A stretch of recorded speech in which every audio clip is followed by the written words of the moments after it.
Olá, seja bem-vindo ao GO Papers. Aqui a gente te mostra como se manter atualizado em ginecologia e obstetrícia, mesmo que você tenha pouco tempo para estudar. Eu sou o Jader Burtê. Eu sou Fabiano Serra. E o tema de hoje é incompetência istmo-cervical. Escolhemos um tema que é bem controverso, né, Fabiano? Bem polêmico, que acho que tem bastante coisa para a gente trazer aí de evidência e de coisas que são evidências que ainda carecem, né, de mais comprovações.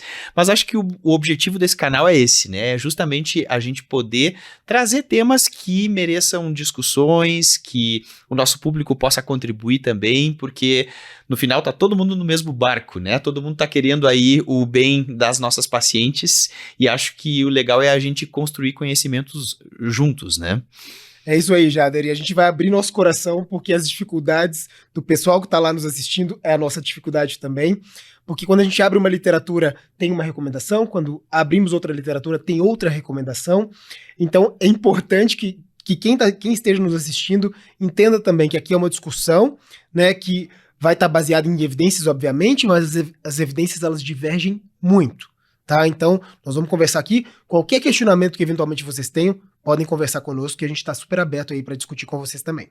A gente sempre brinca, né, que se a GO fosse uma escola de samba e ela fosse avaliada no carnaval, o quesito divergências na literatura, a nota seria 10. Muito bom. Então, Fabiano, se tem uma gestante que ela teve já 2 gestações anteriores, que uma ela conta que ela teve uma perda com 18 semanas, foi uma perda indolor. Ela te diz assim, olha, simplesmente eu não senti nada e quando eu vi, eu perdi, né? E tava com 18 semanas.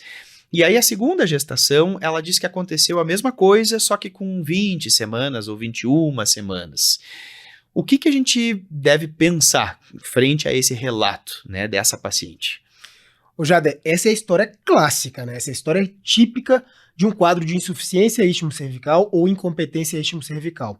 Então, inclusive o conceito histórico e clássico que a gente mais utiliza é realmente 2 perdas gestacionais, abortamentos tardios após 14 semanas de gestação, ou até partos pré-termos, até 28 semanas de gestação.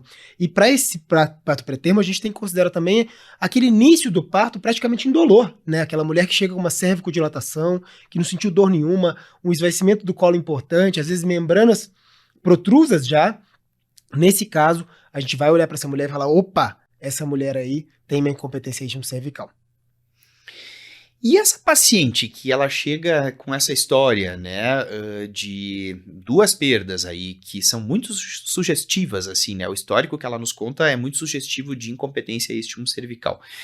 O que a gente tem para fazer? O que a gente tem para oferecer para essa paciente?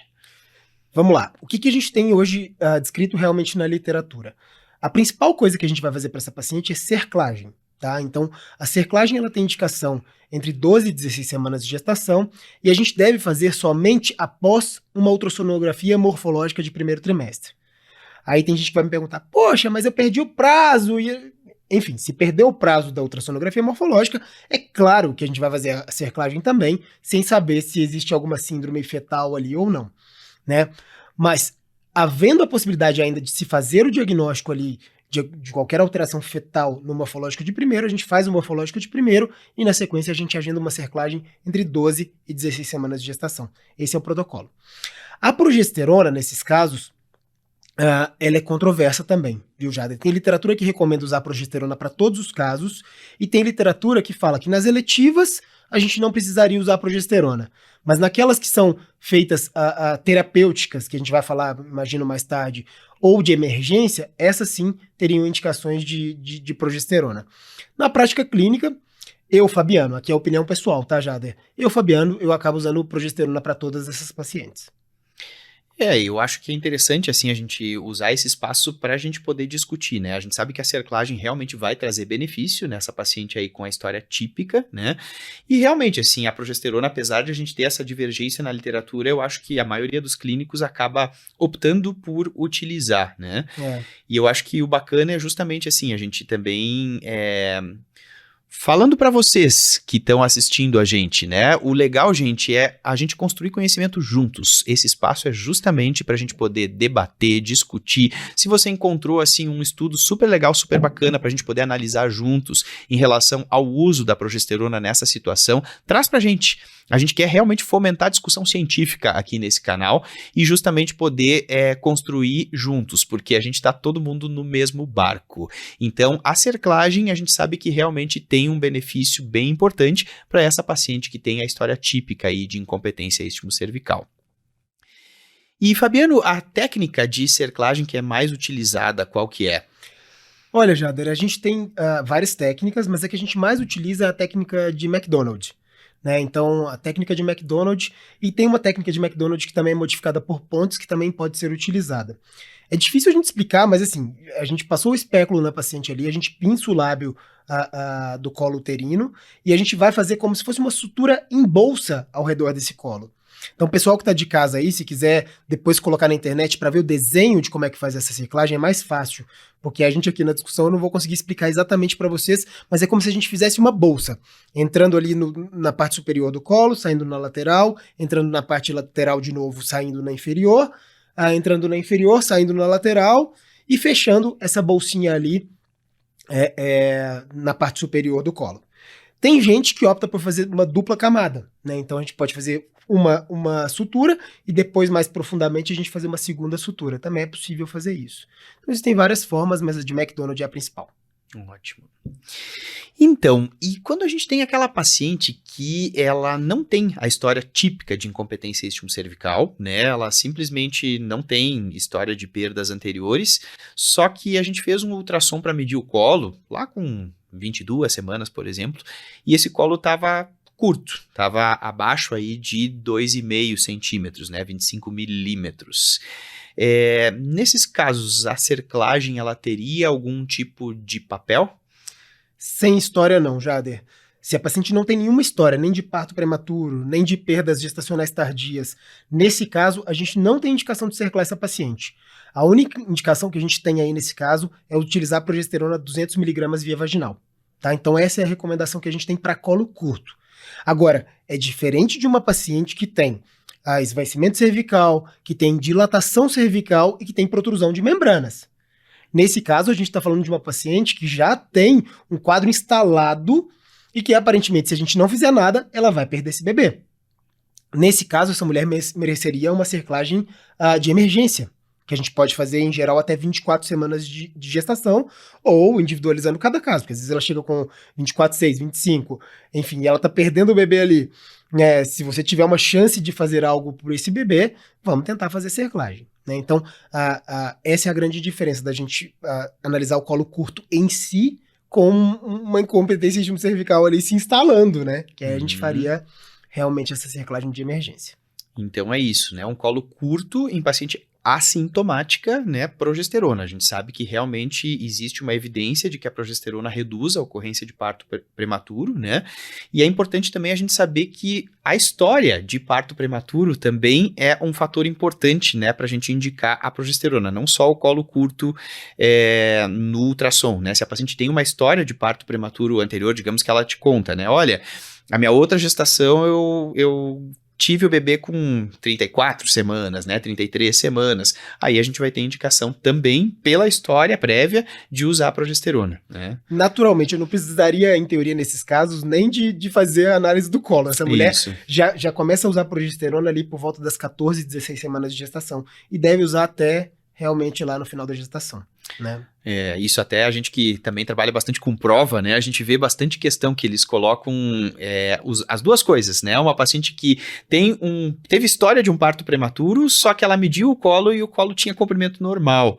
Essa paciente vai ter indicação de progesterona, né? Porque mesmo que o colo nem era para ter sido medido nesse caso, porque ela já tinha indicação de progesterona antes pela própria história, né? Então a história anterior de parto prematuro é o que vai recomendar aí o uso da progesterona. Perfeito, é isso mesmo. E como os temas, eles convergem, mas eles são divergentes, isso gera uma salada dentro da obstetrícia que é difícil para nós, é difícil para você que está aí assistindo a gente, mas é difícil para todo mundo, tá, gente? Porque as divergências são grandes realmente sobre esse tema, mas o que a gente vê na prática, o que a gente vê como mais consenso é o que a gente está trazendo aqui para vocês. Fabiano, e a progesterona, ela teria algum tipo de papel em reduzir a ocorrência de incompetência istmo-cervical? A progesterona isolada, ela não faz nada, Jader. A progesterona isolada, nesses casos, ela não consegue segurar. Então, se a gente não cerclar essa paciente, realmente, ela vai perder.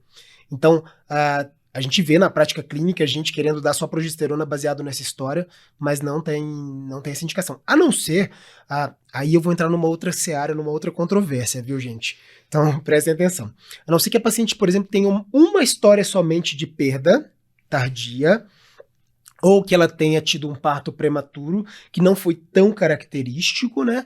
Aí a gente tem uma indicação de fazer uma medida seriada do colo uterino a cada 2 semanas, e aí se a gente tiver essas medidas mostrando alterações, aí talvez a gente pense realmente na progesterona e até na cerclagem, tá, Jader? Então se a gente perceber que essa paciente chegou a um colo aí menor do que 15 milímetros, que pode ser que ela tenha que ela vai perder de novo, nesse caso a gente às vezes tem indicação de fazer uma cerclagem que a gente chama de cerclagem terapêutica. Ela não é de emergência, ela é terapêutica. Que seria essa cerclagem que a gente faz quando a gente está percebendo que a mulher está indo para o segundo episódio da vida dela. Né? E se a gente percebe esse segundo episódio acontecendo na nossa cara, não dá para não fazer nada. Né? Então aí nesse caso teria indicação da cerclagem também. Então, e um ponto que eu acho que ainda a gente carece de evidências, mas que eu tenho certeza que muita gente deve estar pensando em já nos perguntar, então por isso que acho que vale a pena a gente fomentar essa discussão, é em relação ao pessário, né? Então, o pessário, ele tem benefício, ele não tem? O que a gente tem de evidência em relação ao uso do pessário na paciente com incompetência istmo-cervical? Chuva de controvérsias, né? Vamos lá, me destruir aqui nesse... Mas é isso, gente, as controvérsias estão aí, a gente tem que trabalhar com elas. Mas o que a gente tem hoje? A gente sabe que o pessário, ele ainda é controverso, parece que os estudos eles são muito mais comprovados em relação ao uso do pessário no colo curto, não na incompetência istmo-cervical. Mas tem muitos estudos sendo realizados e mostrando que realmente o pessário pode ter sim algum benefício desde que introduzido precocemente. Então o pessário, para situações de emergências e terapêuticas, ele aparentemente não é tão bom como a cerclagem nesse caso. Tá? Então, o que a gente observa é que parece que o pessário vai ter sim indicação, mas essa indicação ela vai ser um pouquinho mais precoce ali entre por volta de 14 semanas, 16 semanas também.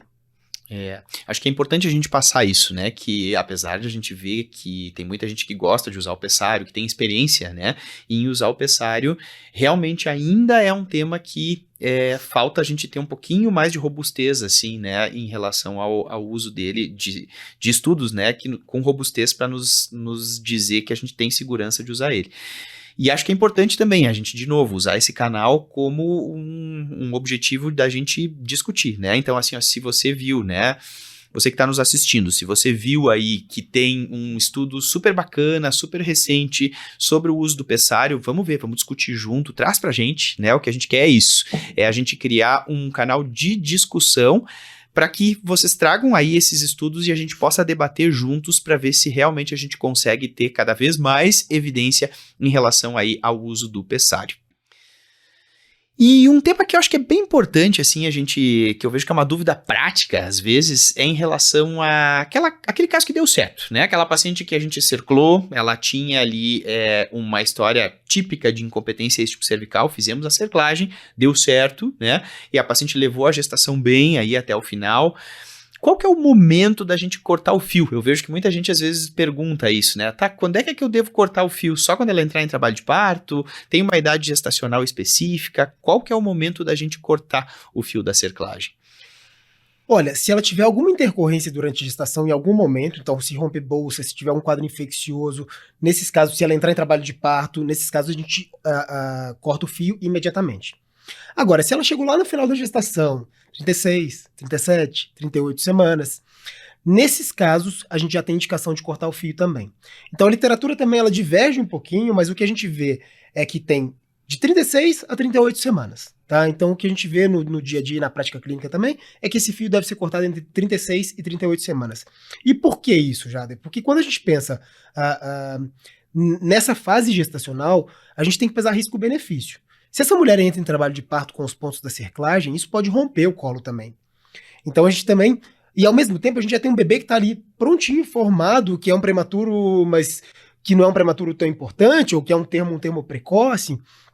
Então, nesses casos, a gente sempre considera cortar o fio nesse momento, justamente pesando esse risco-benefício de uma gestação que já chegou até o final, né, de que se o bebê nascer, provavelmente vai nascer bem, ainda que ele precise de algum suporte, e ao mesmo tempo a gente evita o risco aí desse rompimento do colo uterino pelas contrações aí durante o trabalho de parto.